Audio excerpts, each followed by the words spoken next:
Good morning, ladies and gentlemen. Welcome to this Friday edition of Shields and Arrows. And my voice is kind of back. Hopefully it stays with us the whole time and I don't have an embarrassing voice crack. Thank you for long suffering with me yesterday as we did answer questions. It just took, I had to take my time, all right? But now the voice is coming back and I should be good to go come Sunday to actually preach. And we got a lot of fun stuff. We're going to be continuing on with our study on the Greek Scriptures, a guide to the Greek Scriptures, Hosea, all sorts of fun stuff. I will be getting around to covering session number 11 of studying Abraham. I already taught it with my church, but the live didn't work. So just bear with me. We'll get there all in due time, all in due time. Now, today, we're going to get to a couple different things. We're going to talk about this great American tragedy. When I think about, the darkest days of America, whether that was the Civil War, the World War I, World War II, and obviously the modern things that have happened, this has got to be one of the worst because Cracker Barrel has fallen. What a sad thing. What does that mean for American culture? And also, is there a silver lining? Is there going to be a phoenix rise out of the ashes, right? Now, another thing I want to talk about today is the dumbing down of America. Reports coming out, of course, we've seen this for a while. Overall reading ability, reading comprehension is down, and by down we mean down. And I think it all goes back to when we dumbed down our Bibles and also dumbed down our theology. All right, I'll expound on that. And then if we have a little bit of time and my voice has any strength left, we'll see how this goes. This could escalate quickly and I may run out of gas. But if there's any time left, I may, answer some more questions if possible. All right. So great to have all of you with us. Appreciate each and every one of you here at Shields and Arrows. I'll remind you we are going live on the website, and so you have made that possible. I've got more things in the works that are coming. I'm planning on it. Actually, I thought that we were going live on the website, but I'm not seeing it right now. May have to talk to Nathan about that. I don't know if we're having some technical issues there. The good news is we are going live on YouTube. No, there it is. So, yeah, we are reworking some things here. So if you did try to go to the website and maybe watch the live video and are having a little bit of trouble, maybe that's the reason why. But the good news is the reason why we're doing some different things is because we are enhancing our spiritual technological warfare. Okay, I'll put it that way. We're doing some exciting things. Nathan's doing some exciting things. And I have some exciting things planned for all of you as well. So stay tuned to all that. All right, let's go ahead and get to the very tragic news, the very tragic story here. Americana. Baseball, hot dogs, apple pie, and Cracker Barrel is, I like this article from the Daily Wire. Cracker Barrel now with 100% less grandpa. It looks like you're driving into a Carl's Jr. Cracker Barrel is a restaurant franchise. I know some of you who may watch us, you're in Canada, in South Africa. I'm very thankful that we have a number of people from kind of all over the place who do check in ever so often to watch. You may not know the American restaurant that is Cracker Barrel. The original logo and the design of the restaurant it's perfect description. Old country store. You feel like you are stepping back in time. You are in some small town America where there is the general store. You can find all sorts of fun stuff, candies, old Coke bottles, you name it, as well as even some old, clothes. You've got gospel CDs. I mean, it just makes you feel like you're stepping back in time. Decorations, you name it. Christmas time's always fun. And then the other half of the building is it's a restaurant. It's almost more like a diner, a cafe. You go in there and they serve breakfast all day long.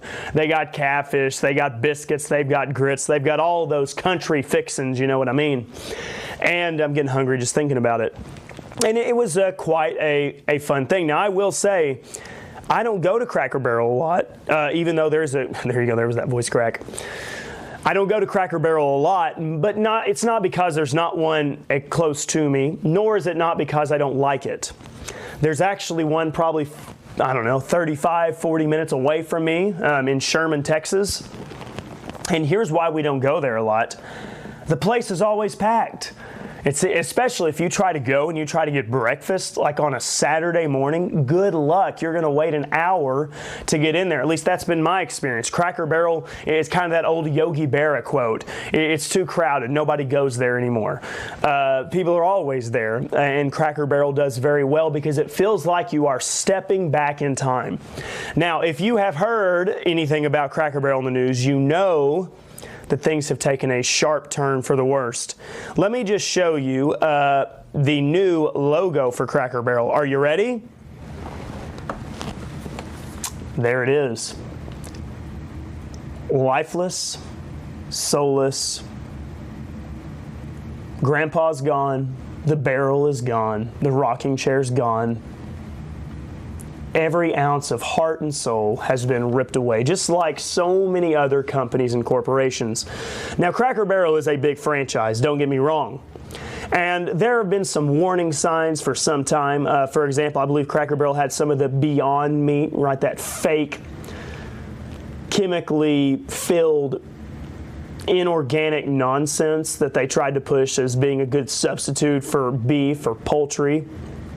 And so there's been warning signs, but there was always still the store. You go in, you got garden tools hanging from the ceiling, a shotgun over the fireplace, and a mounted buck or an elk hanging on the wall. It's American as it gets. You feel like you're going to Grandma and Grandpa's house. Well, not anymore. Sadly, Cracker Barrel, partly led by their new CEO,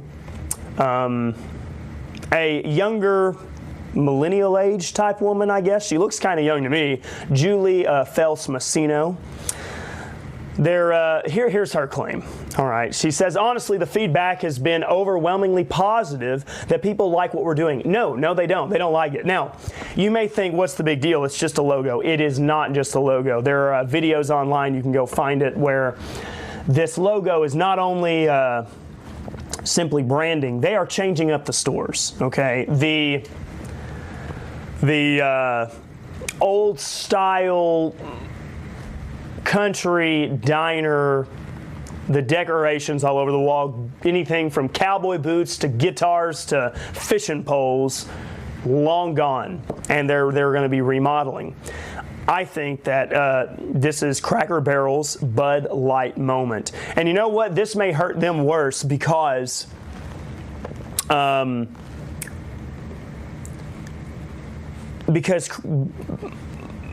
Light, there are people, not a lot, but there are people who don't drink beer. So I guess I've been engaging in the Bud Light boycott this whole time. But also, there's so many different beer options, right? Yeah, Bud Light was a big brand, but there's other big brands out there. This may be catastrophic for Cracker Barrel because there's a number of franchises that offer that kind of food that also offer breakfast all day. IHOP, Denny's, you name it. Jimmy's Egg. I've never been to a Jimmy's Egg. And Paul, you make a point here, and I'm going to slightly agree with you, but let me make my case here. Paul says, hot take. I've been there once and thought it overrated. I miss Claim Jumper. I don't guess I know that one, that dish, but that restaurant, but thought that was a California chain that huge portions of great comfort food. So here's the thing. I've always thought that Cracker Barrel's breakfast was pretty good. I've never just been blown away by their other dishes. Okay, I mean, I think that there's better places to get catfish or even a chicken fried steak covered in gravy. But Cracker Barrel's much more than just the food. It's okay food. Nothing wrong with it. The breakfast, I think it's all right. Those buttermilk pancakes, really good. It's the experience. The whole point of going to Cracker Barrel is you're going to Grandpa's house. The old style decorations, the feel of it. It's like you are a kid and you're going to visit Grandma and Grandpa during the summer, or whenever you went to see them. For me, I saw them just about every day, both sets. I was very blessed.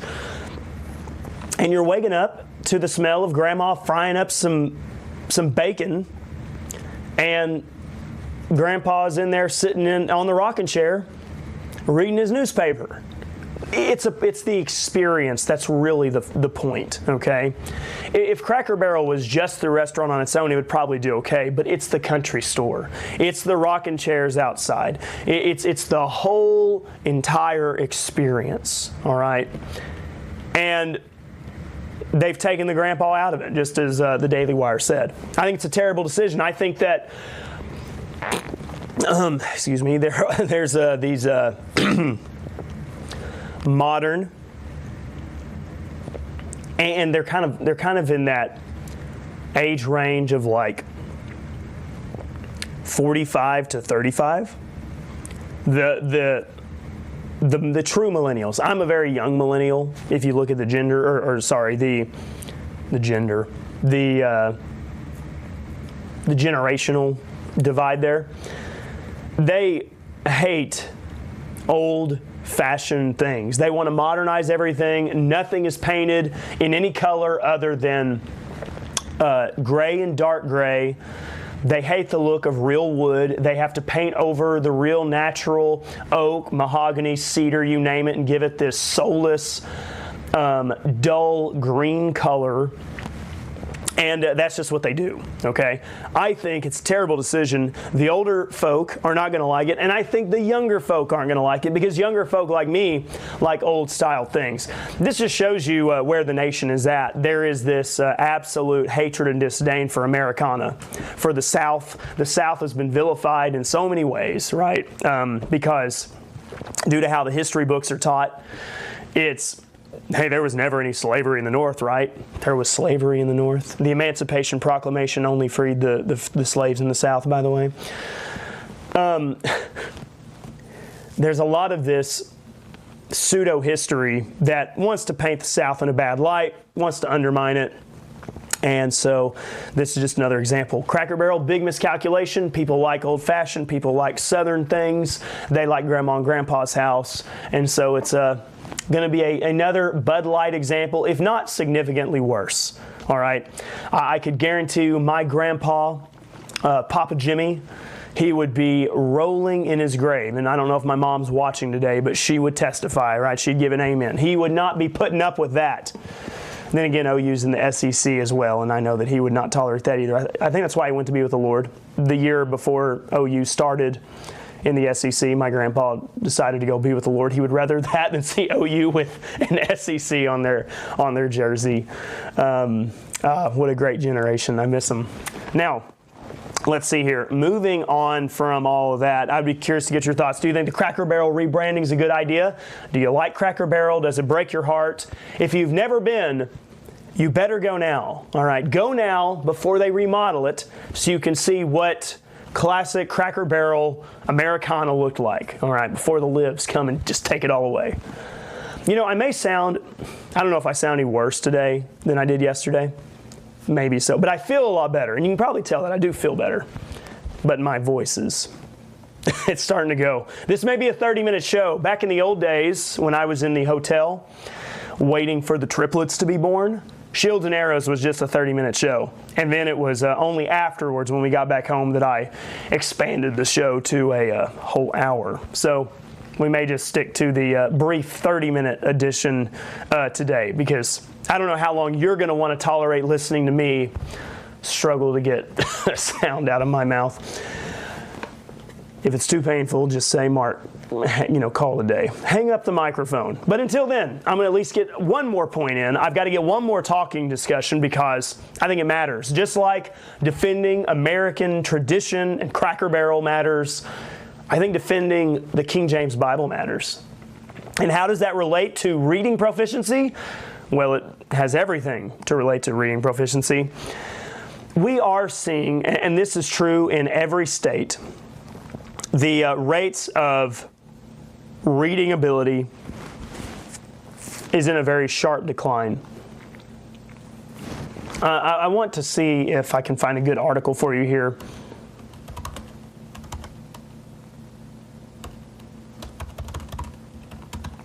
just to see if we can get some statistics.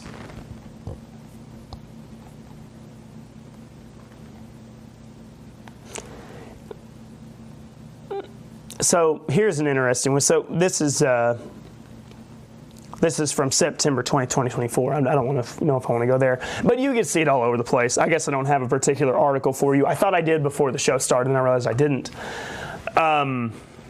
The states with the highest and lowest adult literacy rates, absolutely a crisis. Kansas City educators alarmed by failing literacy rates. Studies reveal 40% decline in reading for enjoyment over 20 years. And you can go on and on and on, right? Recent things. Nation's report card shows decline in reading. Our reading comprehension has plummeted. Used to, it really wasn't uncommon for kids to be able to read decently well. Now, the truth is, there's some kids that just aren't capable of being able to read at their reading proficiency, unfortunately.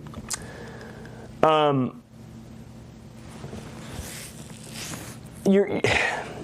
everybody's the same. Some people struggle.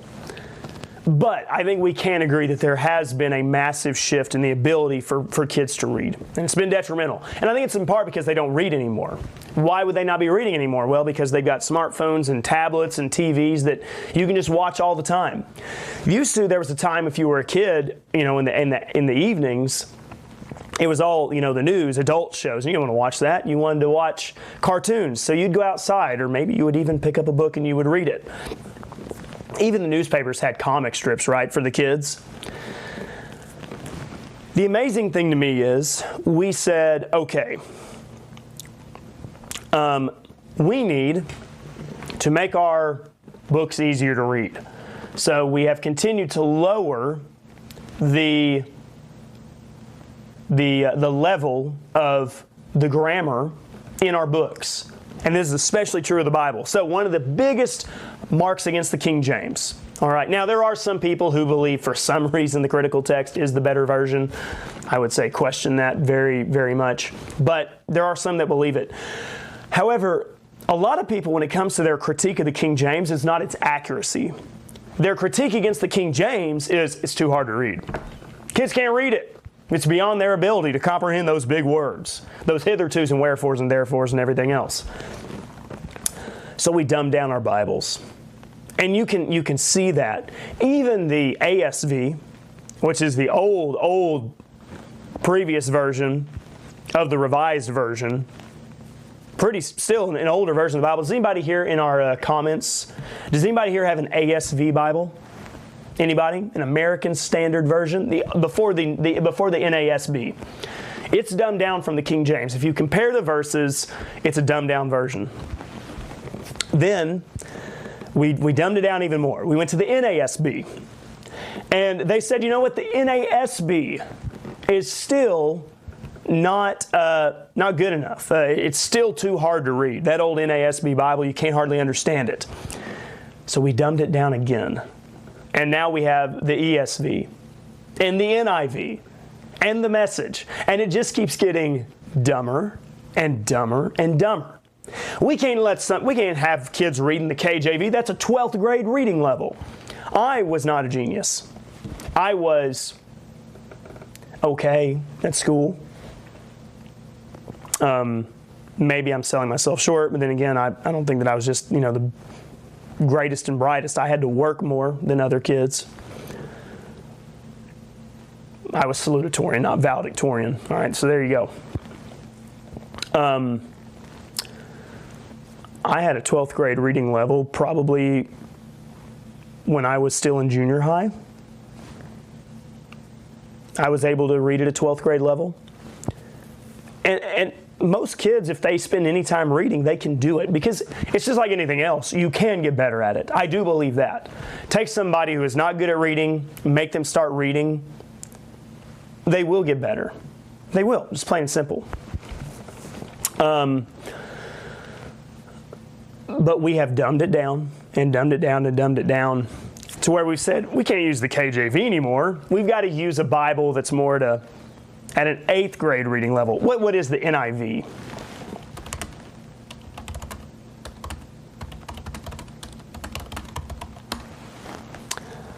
The NIV is considered to be a 7th to 8th grade reading level. A sharp 5th grader should be able to read at a 7th or 8th grade level. Not a brilliant, not a genius, a sharp 5th grader. Okay? Does that mean every 5th grader? No. Are there some 5th graders that can't read at their reading level? Yes, that's all true. But we have completely thrown out the King James Version because we said it's too hard to read. And so we have, and this is going to get to a bigger issue. Let's quickly look at, here's a chart from christianbooks.com. So the King James Version is considered a 12th grade reading level. RSV 12, New Revised 11, ESV 10. Oh, there's the NASB 11. Holman Christian Standard 7 to 8. NIV 7 to 8. NET 7. CSB 7. New King James 7. The Message 4 to 5. 4 to 5.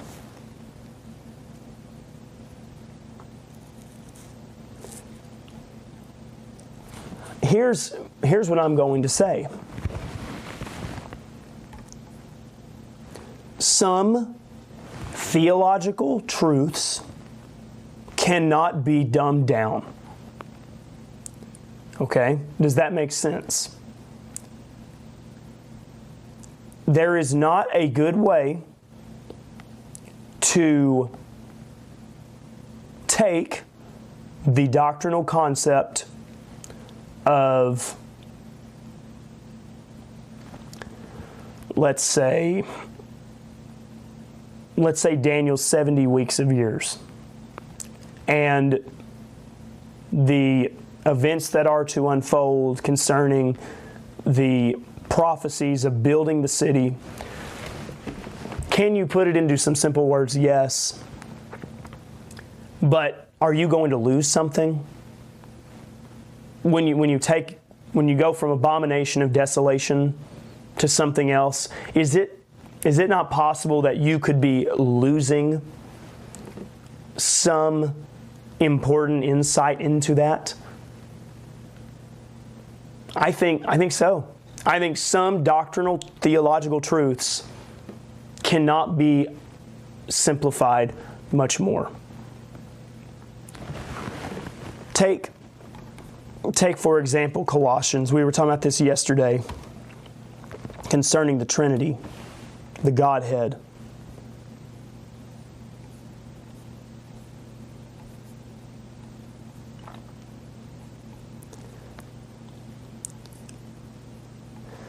Talking about Christ in verse 15, who is the image of the invisible God, the firstborn of every creature. For by Him were all things created that are in heaven and that are in earth, visible and invisible, whether they be thrones or dominions or principalities or powers. All things were created by Him and for Him. And He is before all things, and by Him all things consist. He is the head of the body, the church, who is the beginning, the firstborn from the dead, that in all things He might have the preeminence. For it pleased the Father that in Him should all fullness dwell. And having made peace through the blood of His cross, by Him to reconcile all things unto Himself. By Him I say, whether they be things in earth or things in heaven. When you read all that, and you're reading the testimony of Christ, who is the image of the invisible God, the firstborn of every creature, all things consist by Him. All things created by Him. He is the head of all these things. He has preeminence in all these things. I think that it is entirely possible that if we dumb that down to try to make it easier to read, you are going to potentially lose some significant doctrinal truths, substituting one word for the other by dumbing it down. We talk about the age of accountability.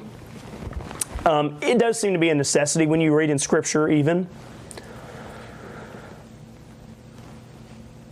Maybe the reason why there is an age of accountability, and maybe the reason why that age is older than we think. Maybe the age of accountability is not 6 or 7 or even 10, 11. Maybe it really is something more like 18, 20. is because you need to be able to comprehend some important theological truths. Now, does that mean that you must be an expert theologian to be saved? No, that's not what I'm saying. But what I am saying is there are some doctrinal truths presented in Scripture that you have to have the ability to comprehend and understand some more complex things. Now, can you have the salvation in a very basic presentation? Yes. But there will be some doctrinal things maybe lost on you, not fully grasped, because you just don't have the development yet to fully understand and comprehend those things. I hope that what I'm trying to articulate here is making sense to you. So by dumbing down the Bible, we're dumbing down our theology. There are some things that are being lost that we just simply don't have anymore. I think, here's my opinion, and I would make some Calvinists furious, but I don't care. I think Calvinism is kind of a dumbed down theology, because Calvinism takes a very simple-minded view of God. God can only be God if He predetermines everything. Otherwise, He cannot be God. They have no ability. Their God is so limited that if so much as a bird laid an egg that God did not preordain, all of a sudden He is no longer God. He does not have that authority anymore. His sovereignty is defied. Now, does that make for a simple doctrine? Sure. Very simple. If it happened, it's because God made it happen. God chose for that thing to take place. Very easy. And you can present a very simple salvation presentation. Everybody's been saved the same way the whole time. There is no difference. That law was never meant to be followed. It's always been God's chosen elect individuals. And you simplify the whole Bible. So you approach the Old Testament. You don't have to do any contextual study. You don't have to dig into the history of it. You don't have to do cross-references, trying to determine the timeline and the events. Just make it all about the gospel. Just teach Jesus. Just teach Jesus. It's a dumbed-down doctrine. It is, plain and simple.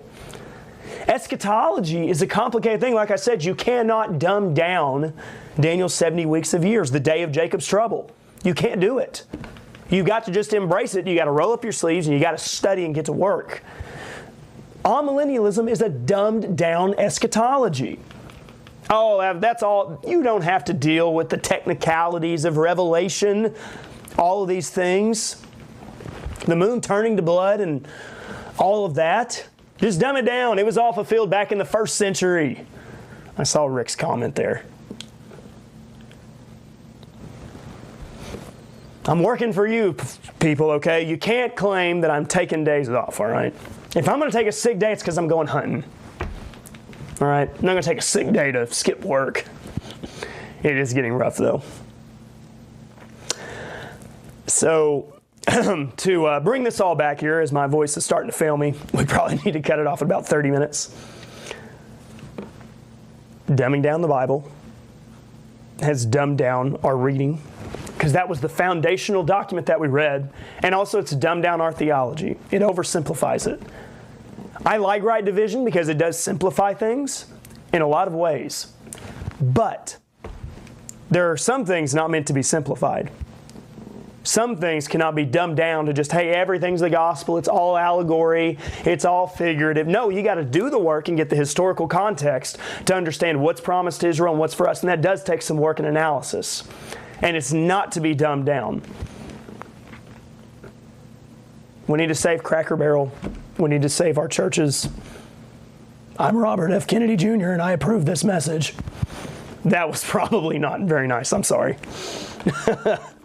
I normally can't do a good Robert F. Kennedy Jr. impression.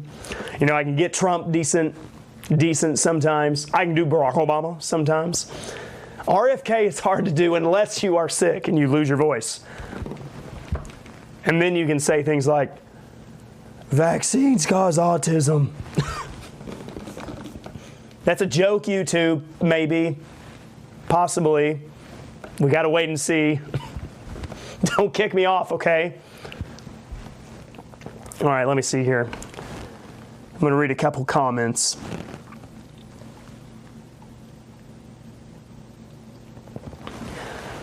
Rick says, when I was in public elementary school in Boston, we prayed, read the 23rd Psalm, the Lord's Prayer, KJV, and said the Pledge of Allegiance every day right up until my 6th grade. That was a different time, wasn't it? AJ, question, Brother Mark, can I use the Hebrew and Greek in my Bible studies? Absolutely, I do. I do. A lot. Just make sure it's the received text. But yeah, use the use the Hebrew and Greek. I'm for it. And you know what you're going to find, AJ? What I've discovered is, when I do study the Hebrew and Greek, I see why the King James did what it did. Why the translators for the KJV chose to use a specific word.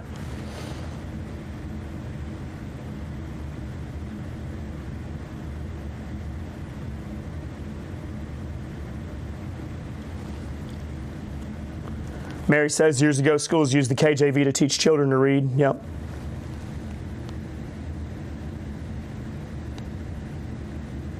Brother Puck's scared of my daughter because she's so smart. Mary says the KJV is the only version that tells us to rightly divide. Yep.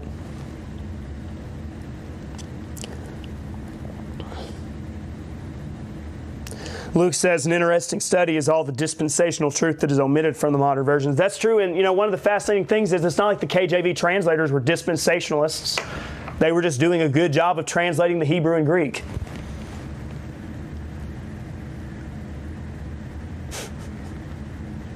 Brother Puck says, it's the pull-up challenge. I talked like that after pull-ups in the military. Had to swallow my spleen. I've done a lot of pull-ups before. I think the issue is I've got 3 babies here at this house, and they've all got a river of snot running down their face, and I think that's probably the reason why.